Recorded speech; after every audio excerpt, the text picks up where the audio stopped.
Bonjour à toutes et tous, voici une nouvelle production d'artisandujouet.com. C'est la maquette du Ford Bronco, entièrement en bois, réalisée avec des bois de qualité. Elle est faite en France, en Bretagne, et vous allez devoir faire tout le montage, le ponçage, la teinture et le collage. C'est une maquette sur laquelle vous allez devoir vous appliquer, qui prend un peu de temps à construire. Dans cette vidéo, vous allez trouver l'ensemble des opérations nécessaires au montage du kit. D'abord la composition du kit, ensuite le matériel de ponçage nécessaire à la réalisation du kit, la préparation des pièces en vue du pré-montage, le pré-montage lui-même qui permet de voir les zones de ponçage, et le montage et le collage du kit. Commençons à étudier la composition du kit. Vous allez y trouver une multitude de pièces. Essayez de les regrouper par famille. Toutes les pièces par exemple appartenant au siège, appartenant à la construction de la carrosserie, avec les flancs là que l'on voit sur la photo, les pièces qui permettent de construire les roues, les pièces de pare-choc, les pièces plus petites comme la décoration du tableau de bord ou le volant qui est optionnel, les pièces de décoration de carrosserie, les pare-chocs avant et arrière,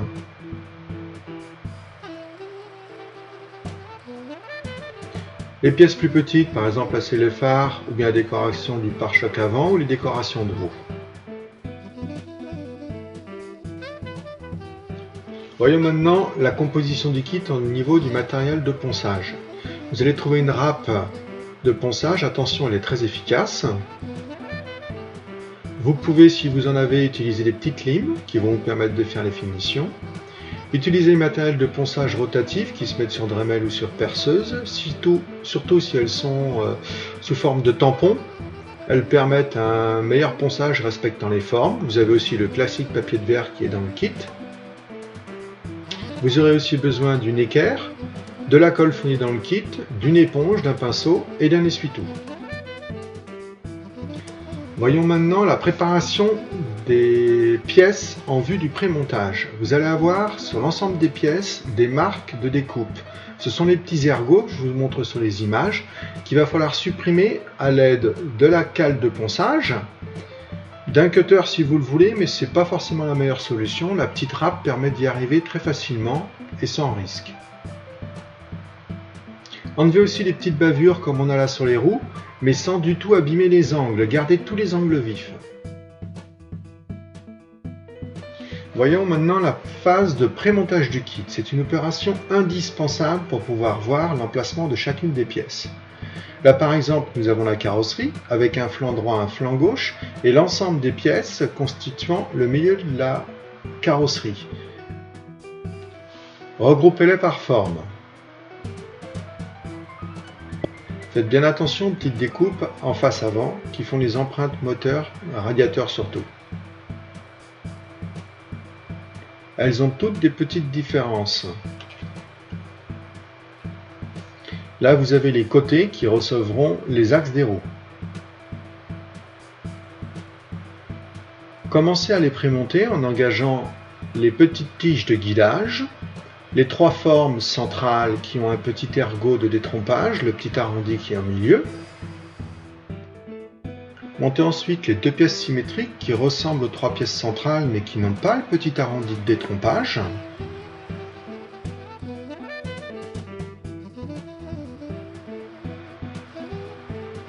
Vérifiez que les radiateurs sont alignés et que les détrompeurs sont bien au centre. Vous allez pouvoir maintenant monter les deux côtés qui vont être de part et d'autre du bloc moteur. Ils ont la même forme mais ils dépassent un petit peu. Montez ensuite les deux côtés qui recevront les roues. C'est les dernières pièces avant l'implantation des flancs de décoration.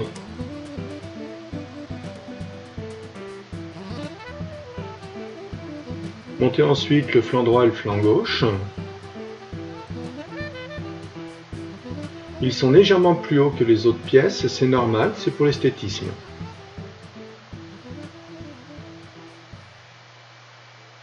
Attention à ne pas poncer les angles. Montons maintenant le bloc moteur. Il est constitué de deux pièces différentes, une avec une encoche et deux pièces latérales. Les trois pièces centrales avec l'encoche prendront leur place à l'endroit des détrompeurs sur la voiture. Engagez les taurillons et coupez-les au ras. Vous pouvez le faire avec une pince coupante, en les coupant un peu plus courts et en les ponçant si nécessaire. Voilà l'emplacement du bloc moteur.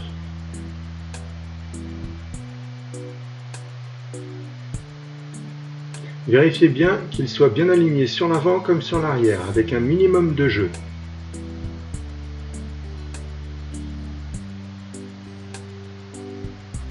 Vous pouvez engager à nouveau deux taurillons, ils serviront pour pouvoir fixer les garde-boue sans se tromper. Coupez-les à la pince coupante en laissant un maximum de 2 à 3 mm. Retaillez-les à la poncette si nécessaire. Cette pièce-ci est la partie qui viendra terminer le pare-brise, c'est la partie supérieure. Voici les garde-boue. Attention, il y a un garde-boue avant et un garde-boue arrière. Ils n'ont pas les mêmes formes. Ils viendront prendre place sur les deux petits ergots. Vous voyez, les garde-boue avant et arrière ne sont pas identiques. Engagez-les sur les deux petits ergots et vérifiez bien qu'ils suivent bien la courbure intérieure de la pièce des flancs. Faites la même chose avec le garde-boue arrière. Vous pourrez répéter l'opération de l'autre côté de la voiture en coupant les petits taurillons de guidage, en laissant 2 à 3 mm, pas plus mais pas moins non plus. Les roues sont constituées de 3 parties, plus un petit élément de décoration. Une fois les pièces poncées, décalez les empreintes de façon à avoir une roue plus esthétique. Vous voyez, chacune des empreintes est décalée. Il faudra ensuite arrondir les différents angles que je montre. Ceci permet d'avoir une voiture plus esthétique. Vous pouvez arrondir aussi assez fortement les garde-boue, mais que sur la partie extérieure. Ne touchez pas la partie intérieure, ceci serait pas très joli au montage. Passons maintenant à la capote. Je l'ai volontairement prémontée, nous allons la démonter et la remonter. C'est un des éléments les plus délicats à monter. Il est constitué de deux côtés qui ont les empreintes des fenêtres, deux montants qui ont également un petit trou dans lequel prendra place un aimant qui permettra de tenir la capote.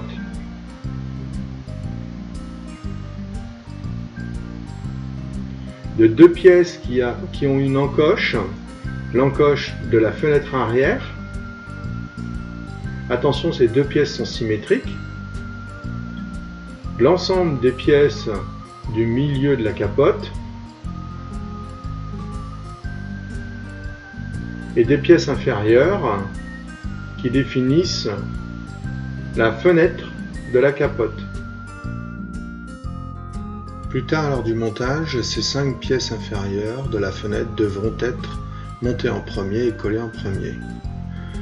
Nous allons voir maintenant le remontage de la capote. Vous avez les 5 pièces centrales, puis les 2 pièces du côté, les pièces inférieures de la capote à monter, et puis vous pouvez finir par monter les 2 pièces latérales et puis la pièce comportant la fenêtre.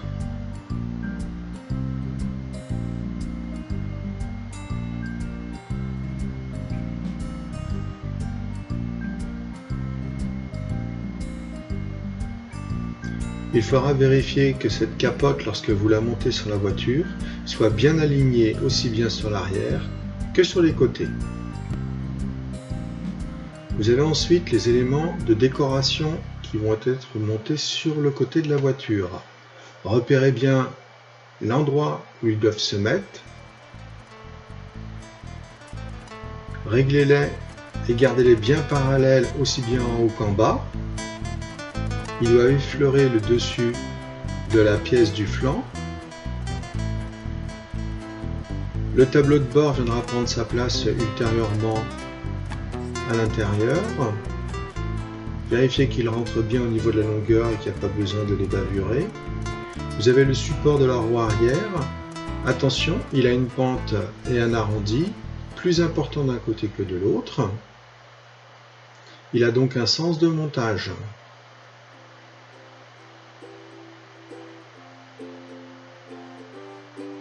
Les phares, de la même façon, ont également un côté plus épais que l'autre. Ils devront être arrondis sur la partie extérieure et trouveront leur place avec la partie la plus épaisse en bas. Positionnez-les pour bien voir comment il faudra les coller plus tard. Les quatre petites décorations de roue prendront leur place et seront collées uniquement lors du montage de l'axe des roues. Vous avez également une petite décoration qui représente normalement le treuil qui se fixera sur le pare-choc avant. Attention, au niveau du pare-choc, la pièce qui vient prendre place à l'avant a une pente d'un côté qu'il faudra respecter, elle doit se mettre sur la partie extérieure. Il vous faudra également retailler la petite encoche pour qu'elle soit bien carrée.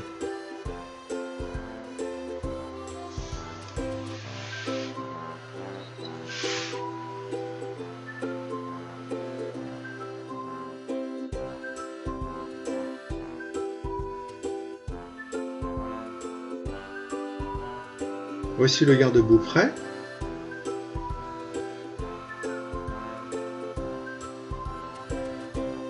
Lors de la phase de montage, il sera collé en le centrant correctement par rapport aux deux roues. Le siège, lui, devra être arrondi au niveau de toutes ses pièces intérieures. Appliquez-vous sur l'arrondi, c'est ça qui donnera un côté sympathique au siège. Les côtés latéraux également devront être arrondis des deux côtés.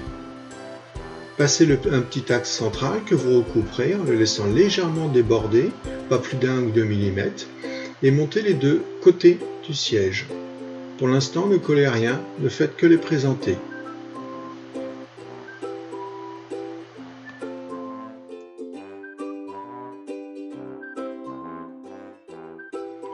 Lors du collage, les sièges devront être montés de façon à toucher chacun des flancs.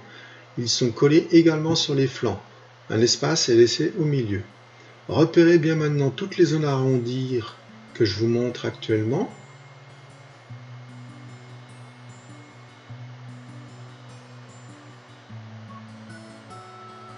Arrondissez également entre les pièces.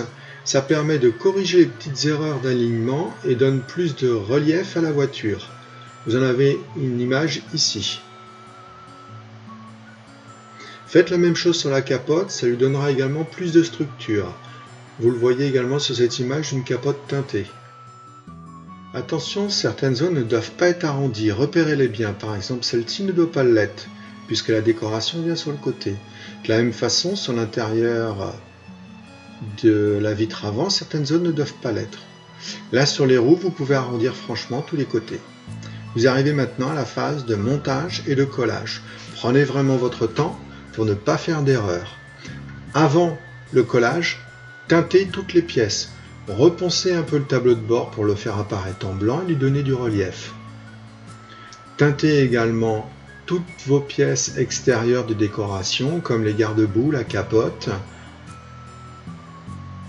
Vous pourrez de toute façon ultérieurement, si vous refaites un petit ponçage, corriger la teinture.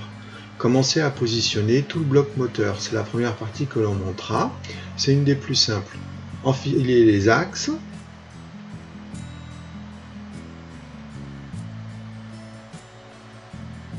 Ces petits axes ne servent que pour le guidage.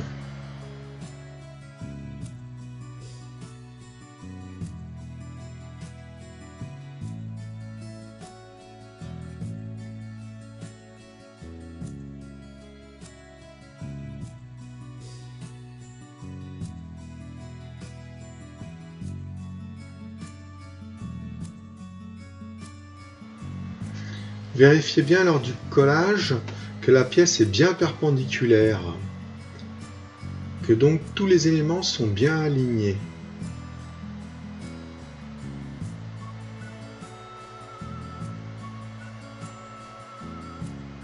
Éliminez tout de suite toutes les traces de colle, d'abord en les enlevant avec un petit objet, par exemple une allumette, et puis si nécessaire, avec une éponge humide de façon à enlever toute trace, car elles laisseront des empreintes, même si vous avez déjà fait la teinture auparavant, ce qui n'est pas le cas sur l'exemple que vous voyez.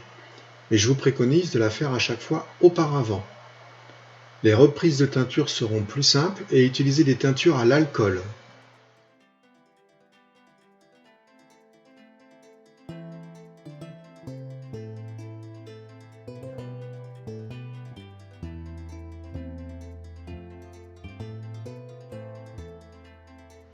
Nous pouvons maintenant passer au montage et au collage de la carrosserie. Refaites un pré-montage si nécessaire pour bien repérer l'emplacement de chacune des pièces, en particulier celle du milieu. Vous devrez bien vérifier la perpendicularité des éléments. Commencez par encoller vos pièces en ne mettant pas trop de colle pour éviter des débordements excessifs. Encollez les 3 pièces centrales. Engagez vos axes qui vont permettre le centrage facile des éléments. Prenez votre temps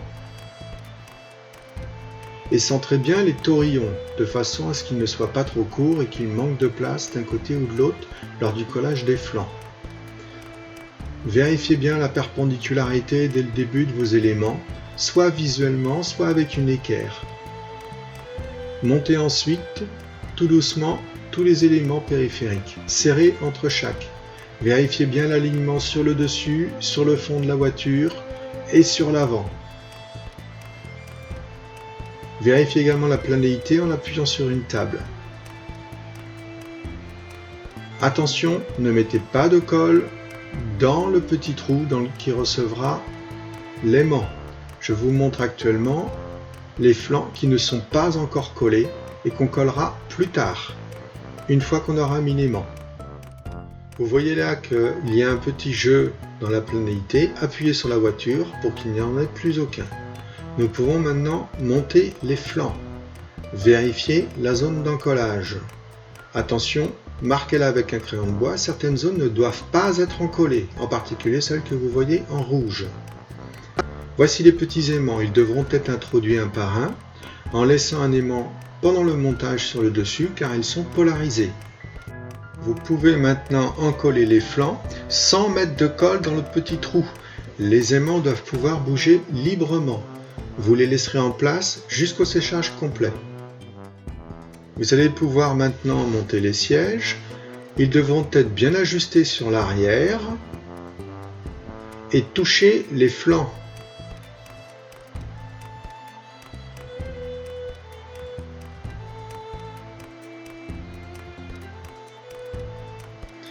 Repérez la partie centrale où va se mettre le bloc moteur. Vous pouvez maintenant vérifier qu'il rentre correctement et qu'il est bien ajusté, puis le coller. Collez également les phares en repérant bien leur place, comme ils n'ont pas la même épaisseur d'un côté ou de l'autre.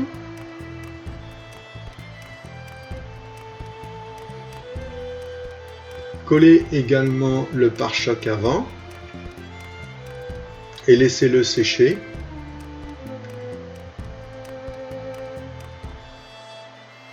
Si vous n'avez pas fait les encoches bien carrées, arrondissez et ajustez les encoches de façon à ce que ça rentre sans forcer. Attention à la pente, elle se trouve sur le côté extérieur. Vous pouvez également maintenant coller les 2 garde-boue avant et les 2 garde-boue arrière, en respectant la forme du garde-boue avant et arrière. Attention, ce ne sont pas les mêmes.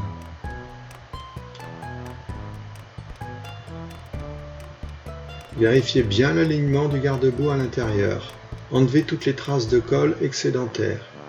Nous allons maintenant pouvoir monter le petit aimant pour la capote sur le côté avant de coller la décoration. Introduisez-le délicatement. Attention, ne pas mettre de colle dans le logement de l'aimant. Il doit pouvoir se déplacer librement. Collez votre décoration qui bouchera le trou de l'aimant.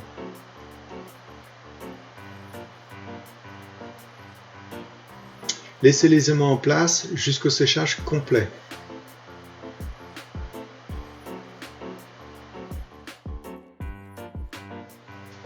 Nous allons pouvoir maintenant préparer le collage de la capote. Commencez par coller les petites pièces qui vont faire la vitre arrière de la capote. Alignez-les correctement. Si nécessaire, reponcez-les et refaites les retouches de teinture.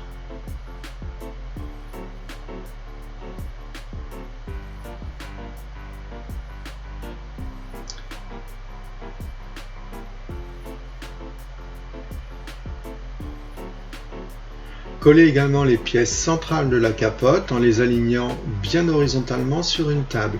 Ne collez pas les autres, ne faites qu'un prémontage.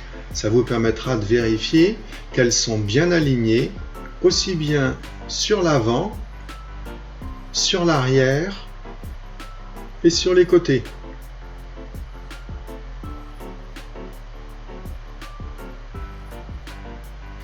Quand c'est le cas, redémontez et en collez délicatement chacun des éléments. Ne mettez pas trop de colle de façon à éviter un nettoyage fastidieux à l'éponge et avec l'allumette.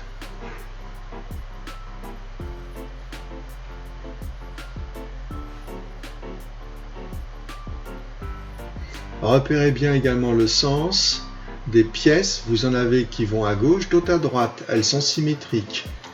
N'oubliez pas de monter la petite pièce du bas de la vitre arrière qui a déjà été préparée.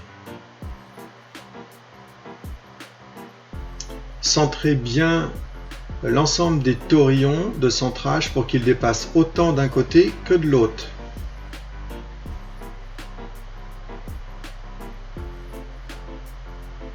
Serrez bien les pièces pour avoir un bon contact et enlevez immédiatement l'excédent de colle.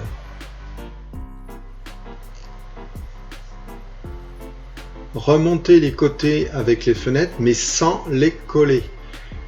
Pour faire un pré-montage et vérifier l'alignement des pièces, aussi bien à l'avant qu'à l'arrière et sur les côtés.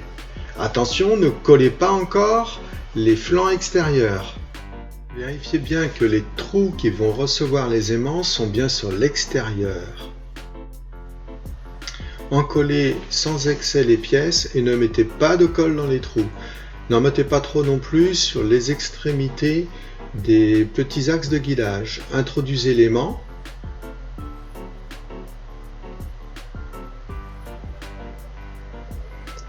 Puis collez les côtés qui comportent les fenêtres. Faites la même chose des deux côtés. Enlevez les petits excédents qui peuvent gêner. Enlevez les excédents de colle qui peuvent gêner lors du remontage de la capote. Repositionnez la capote de façon à vérifier tous les alignements. Les aimants qui à l'arrière de la capote doivent commencer à tenir et à s'orienter. Appuyez sur la capote pour que tout se mette correctement en place et que tout s'aligne correctement. Revérifiez bien les alignements avant, arrière et latéraux.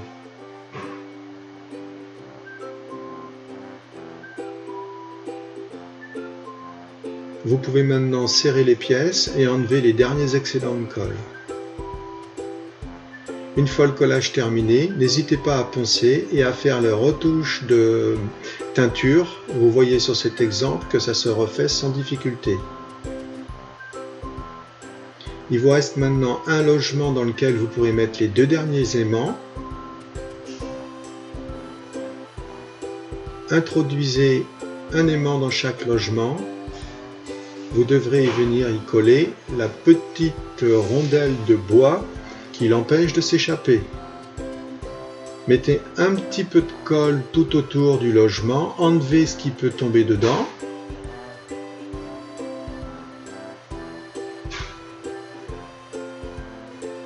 Introduisez votre aimant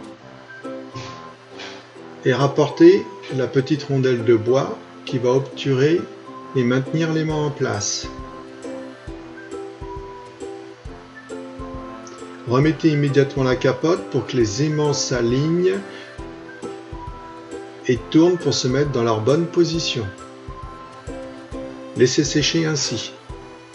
Vous pouvez maintenant coller l'attache de la roue de secours. Vérifiez bien qu'elle soit horizontale. Nous allons pouvoir maintenant monter les roues avec la décoration extérieure et les axes. Vous vérifierez bien que l'axe et la roue sont perpendiculaires. Pour cela, une fois la roue montée avec son axe, engagez-la sur la voiture et vérifiez bien que l'écartement de la roue par rapport à la carrosserie est constant lorsqu'on la tourne. Montez les 4 roues en gardant un jeu latéral de façon à ce que les roues ne frottent pas la carrosserie. Elles doivent tourner librement. Lors du collage de la roue arrière du 4x4, prenez la peine de bien encoller l'axe et les bords de la roue de façon à ce qu'il y ait une zone d'encollage maximale. Voilà, votre 4x4 est maintenant terminé. Vous allez pouvoir faire la finition par l'huile en mettant 2 à 3 couches, en essuyant entre chaque couche le surplus d'huile et en laissant sécher entre 12 et 24 heures.